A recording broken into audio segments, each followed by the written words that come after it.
রান্না তো প্রতিদিনই করি, তো প্রতিদিনই রান্না করতেই হবে, এটা তো বিকল্প কোনো কিছুই নেই। তো আজকে এমন একটা রেসিপি রান্না করেছি, রেসিপি ঠিক বলবো না, এমন একটা পদ রান্না করেছি সেটা আমার খুবই পছন্দ। আমার মনে হয় এটা পছন্দ করে না এমন কেউ নাই। তাই আমার পছন্দের যে খাবারটা আমি আজকে রান্না করেছি এটা দেখতে হলে অবশ্যই পুরো ভিডিওটা দেখতে হবে। আর এই পুরো ভিডিওটা দেখে যদি ভালো লাগে অবশ্যই একটা লাইক, কমেন্ট আর একটা শেয়ার করবেন। আমি আজকে রান্না করেছি লইট্টা শুটকি। আমার মনে হয় এই শুটকিটা পছন্দ করে না এমন কেউ নেই। শুধু লইট্টা শুটকি না, আমি যে কোনো রকমের শুটকি হোক না কেন, আমি শুটকির খুবই ফ্যান। আর শুটকি না হলে মানে সপ্তাহে অন্তত আমার একবার শুটকি রান্না করতেই হবে, সেটা যে কোনো রকমেরই শুটকি হোক।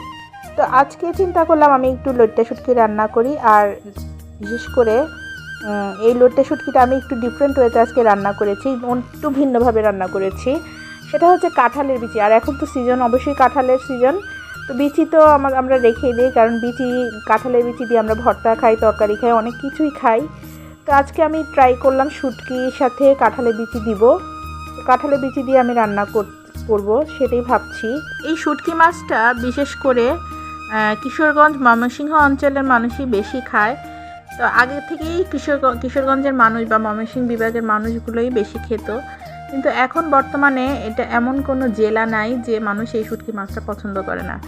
আমি প্রায় সময় শুনি যে প্রত্যেকটা অঞ্চলের মানুষই বেশিরভাগই শুটকি মাছটা পছন্দ করে এবং শুটকি মাছটা খায়। যাই হোক, আজকে প্রথমে আমি একটু শুটকি মাছ রান্না করতে গিয়ে একটু বেশি করে পেঁয়াজ নিয়েছি। বেশি করে পেঁয়াজ নিয়ে ওটা তেলের মধ্যে ভেজে নিলাম। ভেজে আমি বেশ খানিকটা রসুন দিয়েছি, অনেকটাই, মানে যতটা পেঁয়াজ দিয়েছি তার সমপরিমাণ রসুনও দিয়েছি। কারণ শুটকি রান্না করতে গেলে যদি রসুনটা না হয় তাহলে শুটকির টেস্টটা আসে না। আর শুটকিতে যত বেশি পরিমাণে রসুন দেওয়া যায় ততই শুটকির টেস্টটা বেশি বাড়ে। তো এদিকে আমি শুটকি আর পেঁয়াজ আর রসুনটা ভালো করে ভেজে নিয়েছি। নিয়ে একটু হলুদ গুঁড়ো, একটু মরিচের গুঁড়ো দিলাম আর একটু লবণ দিলাম। আর শুটকিটা রান্না করতে তেমন কোনো মশলা লাগে না, মানে সাধারণ 2-1টা মশলাতেই রান্না হয়ে যায়। তো আমি এর মধ্যে অ্যাড করে দিলাম পরে কাঁঠালের বিচি, আর দিলাম কাঁচামরিচ, আস্ত কাঁচামরিচ একটু ফালি করে কেটে নিয়েছিলাম, ওইগুলো দিয়ে বেশ ভালো করে ভুনে নিয়েছিলাম।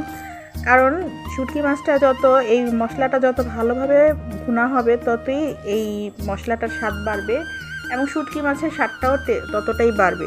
আমি এখানে একটু পানি অ্যাড করেছি একটু শুটকিটা সিদ্ধ হওয়ার জন্য। এটা যখন শুকিয়ে যাবে, মানে টেনে যাবে পানিটা, তখনই রান্নাটা নামিয়ে ফেলতে হবে।